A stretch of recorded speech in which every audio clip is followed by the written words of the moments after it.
Hello, everyone. I'm Ione, and I'm the founder of Uplifting Content. Welcome to this episode of the Uplifting Content podcast. And I'm so excited because the topic is, let's talk about the hidden forces that drive your behavior with Vanessa Van Edwards. Vanessa, thank you so much for joining me today. How's it going? It's good. Thanks for having me.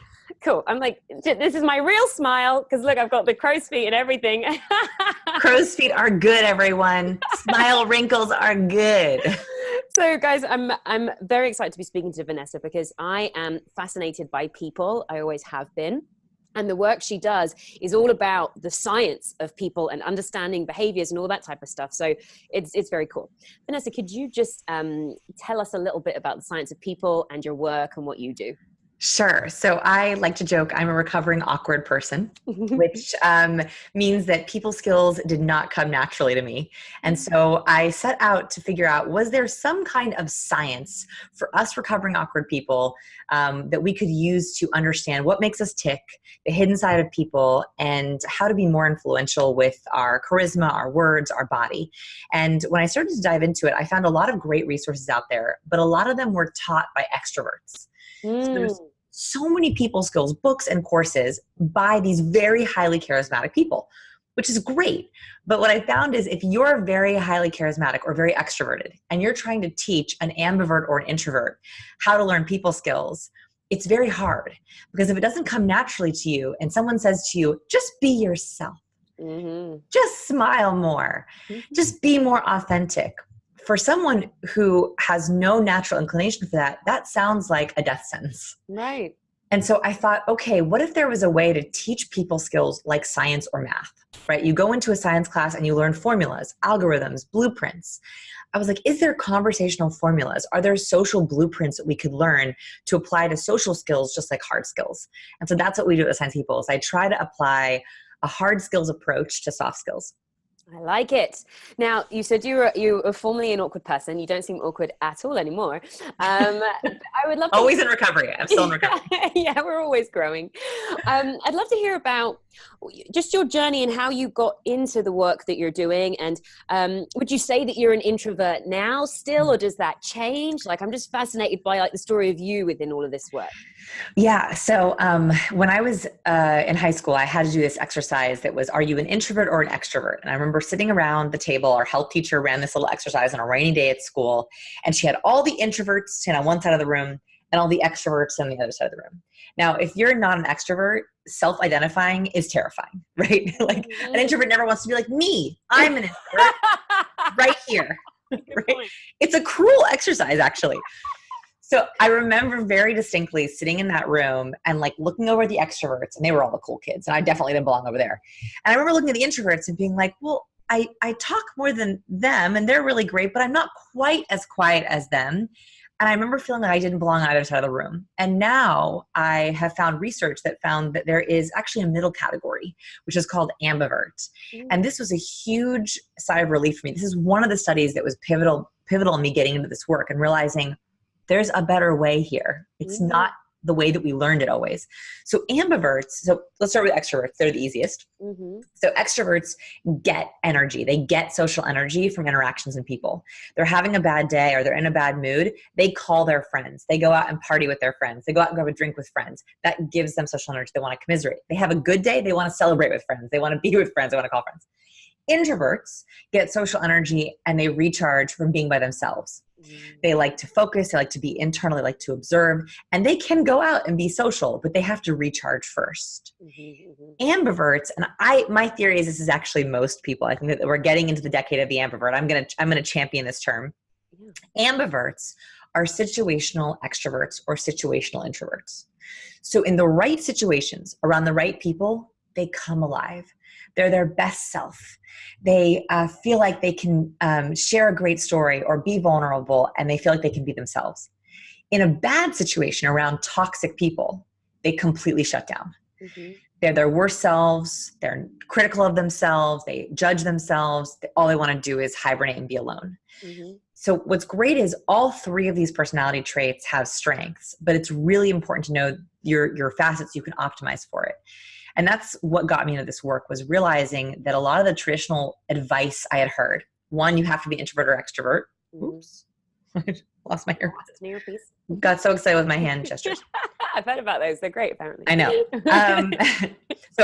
First, that you have to be in one of these two categories. And second, that you have to feign be an extrovert to be liked. Mm-hmm.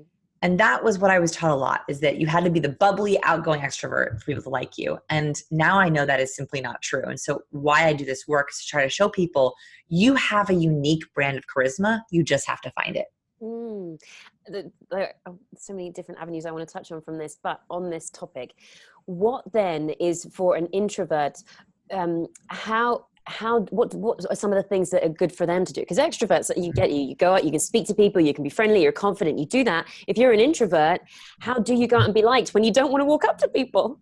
Okay, perfect. So every one of these traits has social strengths. Mm-hmm. And what you want to do is figure out your social strengths. So I've been wanting to create, there's Strengths Finder 2.0 where they have like your career strengths. That's a great idea. Yeah, there's these social strengths that I think people undervalue. So for example, an introvert can have empathy or perceptiveness, observation. They can be great connectors one-to-one.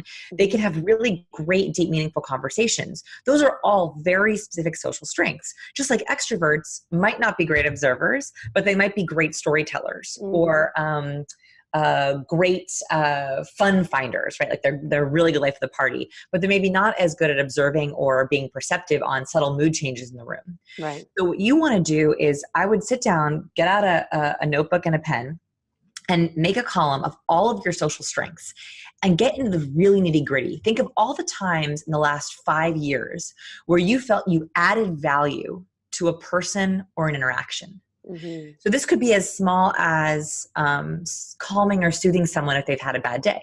Mm-hmm. It could be as big as leading a project at work and doing so via email, right? Making sure that all the people got coordinated on. Sometimes introverts are very good organizers, very good coordinators.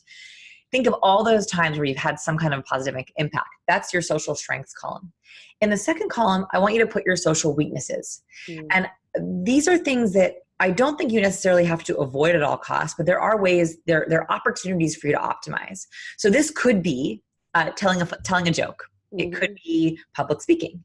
And maybe even public speaking is a really broad category. Get even more specific. Maybe you're great at leading a meeting with your team, but you're not so good at giving a toast at a wedding. Those are two very different kinds of public speaking. And so you might actually find that, wow, I'm really great at leading my meeting, my team of 5 people, but a wedding toast, nope, that's going to be my partner. My partner is going to do that for me always. Knowing those, having a list of them helps you make decisions in the moment when someone says, hey, will you stand up and give a toast? That's not for you, right? Or, hey, will you take charge of this meeting? Or, hey, will you introduce me to your friend? You'll know whether you can say yes or no much quicker if you have that list that you've put together. Right. That's smart. It's reminding me of a book I really liked a while back called Personality Plus. Have you heard of it? No. What is it about? Different personality types and they use different terms from extrovert and introvert. But what reminded me of it is when you were saying about people who introverts have very different qualities, and it is that they're very analytical. They think before they speak, and sometimes extroverts can just sort of steamroll into a conversation and blow everyone out the way and not listen. And so there's all these pros and cons and benefits and negatives or whatever of our unique skills. So I love that. Just sort of touch on what makes you unique. You're right. And then just being able to listen is a great quality that an introvert would have to make people warm to them. So yeah. Genius. So back to you and your story. So you had this realization that you're an ambivert, which I want to say ambivert. Ambivert. Okay, I think I might be that, because I need to be around people, but I also don't like being in crowds. that you were definitely an ambivert. Okay, great. For sure. Okay, great. You just helped me figure something out. So you had that realization. You kind of learned about these studies. What did you take psychology in school? Like, what was you? So, gosh, it was such a funny career path, and I'm happy to go into sort of the windy way. So actually I started off doing a lot of youth coaching. So I as a recovering awkward person, I had tons of social anxiety, and I always was like, why did no one ever teach me this in school? Right. And right. Like that was like, I just was flabbergasted that it didn't exist. So what I started doing was youth coaching and helping teenagers with their confidence, with their study skills. Cause I was young at the time, and I decided after school that I wanted to be an entrepreneur, which my parents were like, what? And so I started off youth coaching. The funny thing about it was that no one at the time especially really knew what youth coaching was. It was the very beginning of coaching. Blogs were still very new. YouTube had just started, just come on the scene. And so it was this career that I was like, I'm going to be a youth coach. And my parents were like, a what? And parents were like, what was that? And so I ran into this problem where I knew I had this service that I wanted to offer, but no one knew what it was. I didn't know how to sell it. So I accidentally stumbled upon a very powerful formula, which was one thing that I knew that parents wanted was tutoring. Yeah. Everyone wanted tutoring. And I was living in Los Angeles at the time. Tutoring, you could charge a lot per hour for tutoring. So I was like, okay, I can tutor, but what I'll do is I'll offer a deal where I offer 10 tutoring hours and 1 free coaching hour, like a package. And parents were always like, oh, okay, great. 10 coaching hours and 10 tutoring hours and a free coaching hour. Sure. Why not? And what was really great is I actually had 10 sessions to get to know these kids and the family to be able to build the perfect coaching for session at the end of these tutoring hours. So I went through all these tutoring hours. At the end, I was like, okay, here's my hour where I get to do my coaching session. And I developed like a little individualized curriculum for just them. And that was how my business began to grow. Parents were like, oh my God, that coaching session was great. And I would do a little bit of body language. I would do verbal communication strategies. I would do confidence. I would do like self-esteem workshops. I would even help them if they want to start a little side business. I would do study skills, any kind of skill. And it was amazing because they came to life and parents began to talk about it. And I started to get requests from all over the city. By about 10 or 12 months in, I had 10 tutors working for me using those methods where I taught them how to do the coaching and the tutoring. And so I had this massive sort of youth coaching / tutoring business in Los Angeles. And one of the parents said, I love that body language stuff you're teaching to my kid. Is there any way that you could teach that at my company? And that was the tipping point. That was the beginning where I realized, wait a minute, there's more here. There's more here than just working with youth and teens. Does that coaching business still exist? Because I think it's so necessary for kids at that age. Does that still exist, or is there someone else running it? So now I have a certification program where youth coaches take our certification and they teach it in their business. So yes, in a way, I don't run their business, but they take our kind of coaching and body language and then they teach it to their teenagers. So it's kind of cool. It's morphed into this thing I never would have guessed or existed. I love it. And so with that stuff that you were teaching, where did you learn this? Did you learn this in school? Were you like super into personal development and just studying a bunch of people? Or how did you get these? I wish I had taken more of these courses in school. No, I had to learn everything after school. I ended up in school. I did take psychology and sociology, but I was actually a Chinese major. I thought I was going to be in international business. And so it was after school that I really started getting into the personal development work, taking my own certifications. And then what I try to make our unique difference is I'm not an academic, and I like that. I found that a lot of the academic work that was out there was full of jargon I didn't understand. Right? There's amazing research out there that these 20-page academic papers on a really important concept that is buried in all this jargon. And so I was like, that will be my differentiator, is that I don't want to be an academic coming at it for other academics. I actually want to take the academics and then translate them into these usable articles. So what we do is I look at all the new databases, all the kind of new research, translate it, put it into our YouTube videos or our blog posts. That's what makes our courses, and make kind of these actionable science case studies for the real world. Fabulous stuff. Okay, I want to talk about some of these courses in a second too.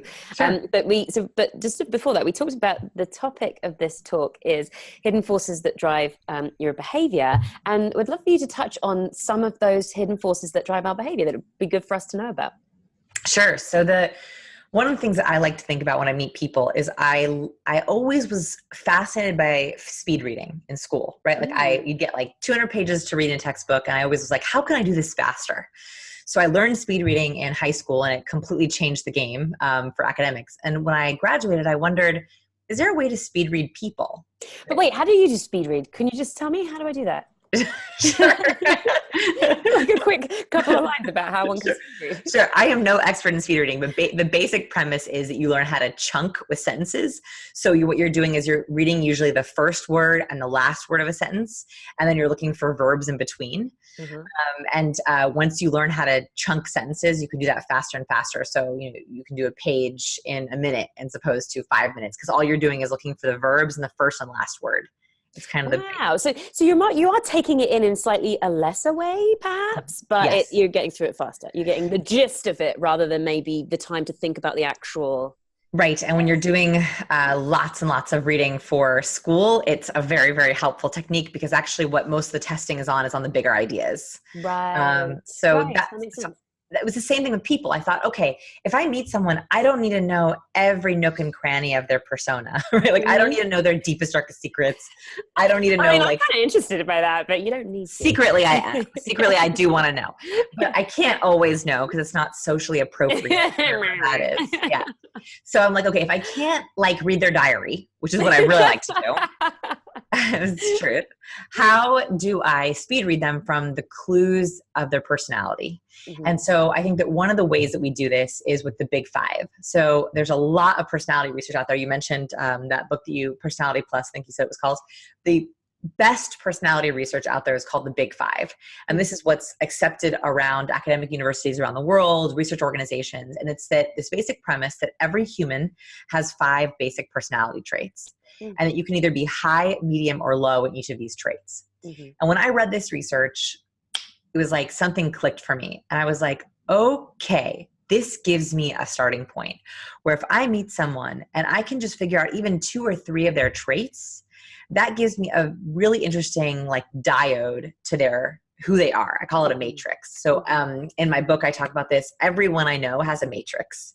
And their matrix is basically where do they fall in these personality traits? So one of them we've already learned, extroversion. So extroversion is one of them. So you can remember the big 5 by Ocean: openness, conscientiousness, extroversion, agreeableness, and eroticism. So extroversion is one of them. So one of the very first things I'm trying to find out about someone is, are they high or low on the extroversion scale? High extroverts, and there's a lot of cues for this. I have 5 chapters on this in the book. Extroverts tend to use more words. They tend to smile more. They tend to ask more provocative questions. They thrive with social energy. With extroverts, I'm going to ask them much more deep questions more quickly because they appreciate that. They thrive off of it. Right. An introvert, on the other hand, is usually going to observe first. They're usually going to use less words. And they typically don't want to go deep as fast. With introverts, I'm very careful to respect their introversion. I don't want to ask them a big, deep question really fast because that's going to be getting into their comfort zone faster than I want to. So for them, I'm going to ask much more broad or bigger conversation starters, or answer myself first. Give them time to think about it first. So I think that one of the best ways that you can discover people is to try to figure out each of their personality traits. And I would actually start with extroversion. That's a really, really good one to start with. I love it. And so talking of your book, Captivate, everyone, just so you know, Vanessa's kindly offered to give away a copy of the book. So we'll have the link to that, but it's also available. And you narrate the audiobook. So I think that's going to be next on my oh gosh, you'll hear, I actually I had so much fun narrating the audiobook, and I do my friends' voices. I try to mimic my dad, I try to mimic my friends.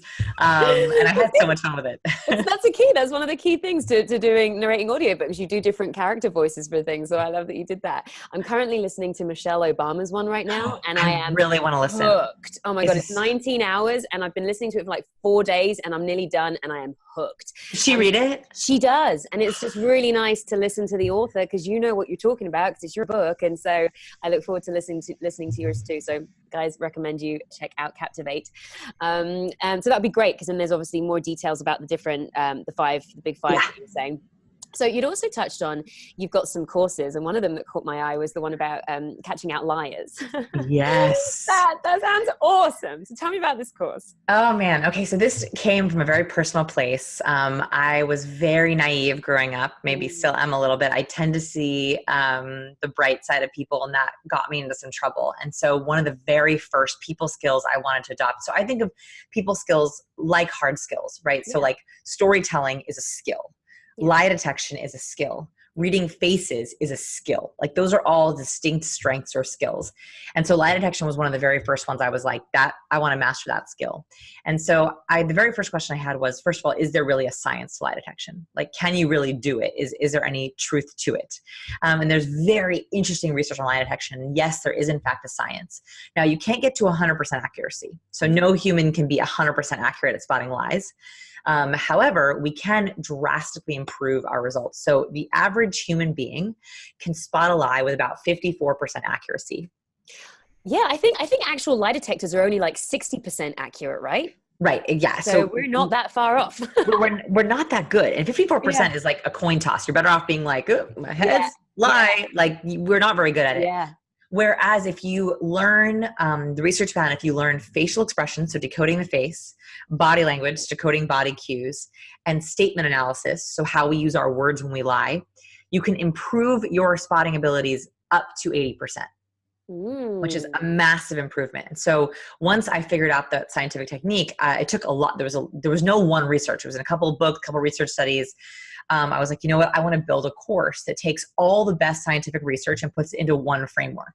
So the course we have is 7 steps to hopefully getting to that 80% improvement. They can never get to 100%, but at least to use this framework. And this can be, we have all different kinds of students, dating, social situations, people who do a lot of like negotiations in business or client work in business.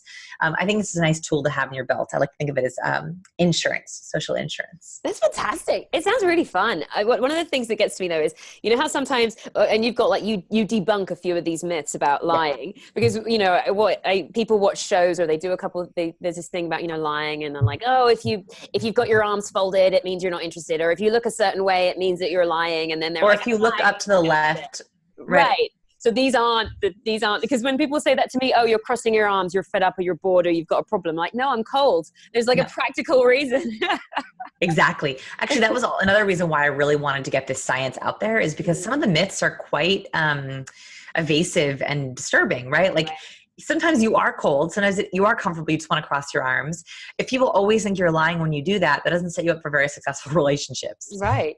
So I also try to debunk as many of those as possible. Another big one that we hear all the time is that liars look up to the left when they're lying, or look up to the right, whatever it is. And that research was not backed up. So they could not repeat it. So that's another one that we kind of bust, that it's not so simple, unfortunately. If there was one Pinocchio's nose, we would all know it. Yeah. You know, if there was one clue, we would all know it. There's not one, unfortunately. Is there, what is something that you can tell us from the course that is a good thing to look out for with a liar? So statistically speaking, there's no one cue that means when someone's lying, but statistically speaking, researchers did find that liars will typically get a little bit of a swelling in their nose. You can't see it, but they get like their tissues swell, which often makes their nose itch. So they find that liars will often rub their nose, scratch their nose, sniff when they're lying, because there's a subtle change in the tissues in their nose.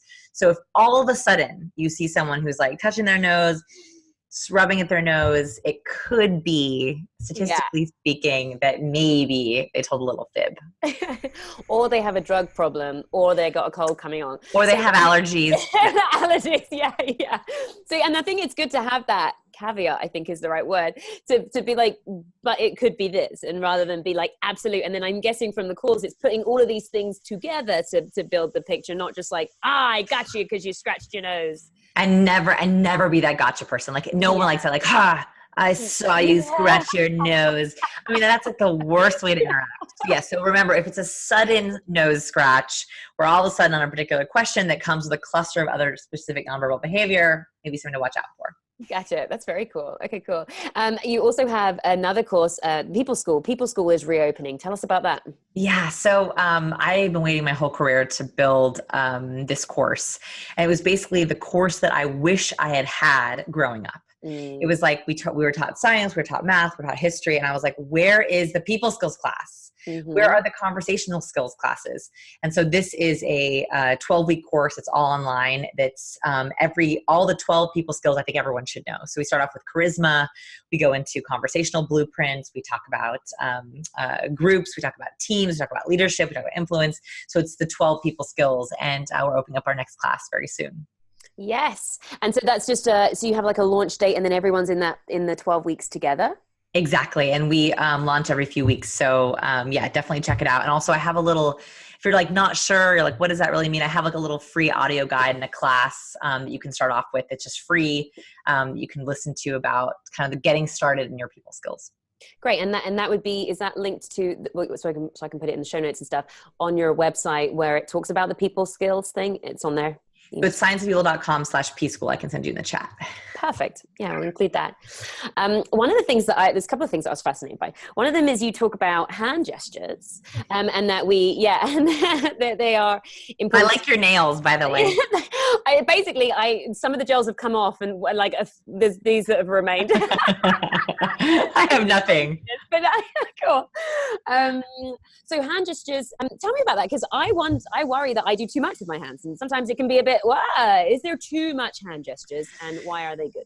Yes. So there is a spectrum. So whenever you talk about body language, it's really important. If you read anything or you hear from a body language expert, there's always a spectrum. Nothing is ever always good or always bad. Like, for example, hand gestures are great. They show a lot of trust. They're very charismatic. They help us with comprehension.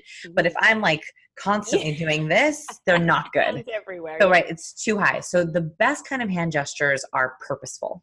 So what that means is you really want your verbal message and your nonverbal message to be congruent. So the most charismatic speakers, what they basically are doing is they're outlining their concepts along with their hands. So for example, if I say, I have a really big idea, it's huge.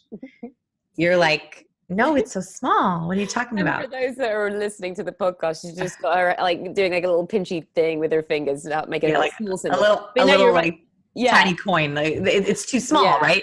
Or if you were to say like, I've got one idea, and then you put like three fingers up. You're like, let me tell you 3 things I want to cover, and I hold up 5 fingers. Your brain is like, what? It's so silly, yeah. So hand gestures, as long as they're congruent, that's what you want and purposeful. Yeah. Also, if for people who are listening, if I were to sit on my hands for this whole interview, I would actually come across as less vocally charismatic. So our hands also add a little bit of dynamism. They add dynamicness. Dynamicism. I mean, let's just. They make us more dynamic. Yeah, they sure. make us more dynamic. Dynamicism sounds great. I don't know. Yeah. I don't think it's right, but I like this. It sounds. Yeah. So like when it adds depth, right? So like if I'm like talking and I'm gesturing, like if I'm making small and I'm making really big, it actually helps me have a more magnetic resonance in my voice. So they also help with a lot of other things that we don't quite know about yet, but your vocal power, your presence, and definitely your comprehension. I like that. And in your TED Talk, you talk about studying a bunch of TED Talks and finding that those are the most engaging ones had like a lot of hand gestures. So it's funny, like I've always loved TED Talks, and then I ended up doing an experiment on TED Talks, and that got me a TED Talk. Funny how the world works. And so my TED Talk is about exceptional TED Talks and charisma, which put a lot of pressure on me to have a very good TED Talk. Right. That would really suck if it bombed. Totally set myself up for failure there. But thank goodness it's like, getting lots and lots of views. Whew, whew, whew. And I studied the most successful TED Talks and found that TED speakers who use more hand gestures tend to have higher view counts. And that's all connected to people who really know their message, have really purposeful hand gestures. People who use good hand gestures have more vocal charisma and have more stage presence. And so hand gestures is a very underutilized soft skill that I teach a lot in my courses. Brilliant. And I do like what you're saying about being specific with it, because sometimes I can not be conscious of it, and it's just sort of like, mad hands. So yeah. And also you'll find when people are off track, they'll be like, and then they move their hands as if they're like, their hands are trying to catch up to their brain. Yeah. So it's like the more purposeful you can be, the more like specific you can be with your hand gestures, the more controlled you look as well. I love it. One of the last things that I wanted to touch on is I like being around people and I can talk to anyone very easily, but I really don't like networking events. I struggle to I think it's because the whole idea of like, especially if I go on my own and I don't know anybody, that idea of having to be like, oh, hi, talk to me, be my friend, let me talk to you. Like, I just feel so awkward. What would you advise? Oh my gosh. So this is such a common question. It's actually one of my favorite questions. Oh, great. So I feel like there is a way to hack a networking event. And I actually have a big networking event guide on my blog, which you're welcome to read. My favorite easy tip that you can use right now is context cues. So it's really, really hard to walk up to someone cold and be like, hi, I'm Vanessa. Nice to meet you. Extroverts can do it, and you can do that. But what I much rather do for ambiverts, for fellow ambiverts or introverts, is use context cues to be able to introduce yourself or make conversation. And the best context cues are the ones that are right at your fingertips. Specifically, my favorite place to stand at a networking event. So when you go into a networking event, the biggest rookie mistake is to stand right by the door. People stand right by the door because they think, oh, I want to get people right when they walk in. I don't know where I'm going to stand. I'm going to, kind of hover by the door and get people right when they're here. That's the worst place to stand, because when people first get there, all they want to do is get their drink. It makes people feel confident, makes people feel okay, even if it's just water or coffee or tea. So the best place to stand is right where people exit the bar. Okay. So when you see people leaving the bar and you stand right as they get this, when you imagine this, you walk up to the bar, you get your water or your club soda or your wine, whatever, and you turn to face the big room and you're like, who do I talk to? If you are standing right there, first of all, it's really easy to make eye contact with people because they're like, huh? And they turn to the room and they're like looking for someone to talk to. And then your context cue is right there. Hey, how's that drink? How's the red wine tonight? What are you drinking? Yeah. It's a super easy spot to have a really easy opener, and you're actually a social savior. People are so relieved that you're standing there to talk to them. They're like, oh, great. I didn't know anyone. I didn't know who I would talk to. Nice. You're right. And I'm thinking one of the last Christmas parties that I went to last year, I ended up chatting to the person that was sat at the bar because I was like, oh, I don't want to have to go in there and just be, put out there to the sharks, even though everyone was totally fine. So then with the person standing by the bar, are you kind of facing towards the bar? Or are you facing out towards the room? Or are you sat at the bar? How's about sitting at the bar? Sitting at the bar is fantastic, or facing where someone will turn when they exit. Because what you're trying to get is that moment when someone has their drink and they turn to face the room and they're making the decision, what do I do next? Right. You want to be next. Right. You just want to make sure that it's really easy for them to see you right when they leave. So rather than you having to go after people to be my friend, be my friend. And so what do you advise when you're standing there feeling like a lemon, waiting for someone to turn around at the bar? Any tips on that? So that's where it's really nice. You want to also have your own drink, your own food, right? Because you can be drinking, you could be looking around. And ideally, what usually happens in this scenario is there are people always filtering through the bar. So you're not going to be standing there for that long, because what's going to happen is you're going to get in line for your drink. And guess what? You're going to talk to the person in front of or behind you. Yes. Right? Because you're in line already. So you might as well say, hey, so what are you going to get? Does the wine look good? Does the cocktail look good? So you're already in a conversation. You get to the front, right? You exit, and you're either already talking to the person who's just in line or the person in front of you. And then as that person peels off, you then have the next person who's coming, or you invite them to join your conversation. So almost always you're actually not standing there very often because you went through the line yourself, and hopefully you were able to chat with a couple people on your way there. I like that. And finally, how can you, sometimes it's hard to get out of conversations if they're just very consuming, or someone's very chatty to the point where there's no stop for you to even say anything back. I get a bit overwhelmed by this sometimes. What's nice ways of getting out of them? Because I say I'm going to go to the toilet, but there's only so much you can go to the toilet, Totally. I mean, you can always go to the toilet or get a drink refill. My favorite is actually, I call these verbal exit cues. So I have a list of 5 verbal exit cues that I recommend. My favorite one is a future mention. So when you mention something in the future, it's a subtle subconscious cue to someone that you're thinking ahead beyond the present case. You can say, so what are you up to this weekend? And they say, oh, I'm going to go and visit a couple friends for a birthday party. Oh, well, that sounds wonderful. I hope you have a great weekend. It was great talking to you.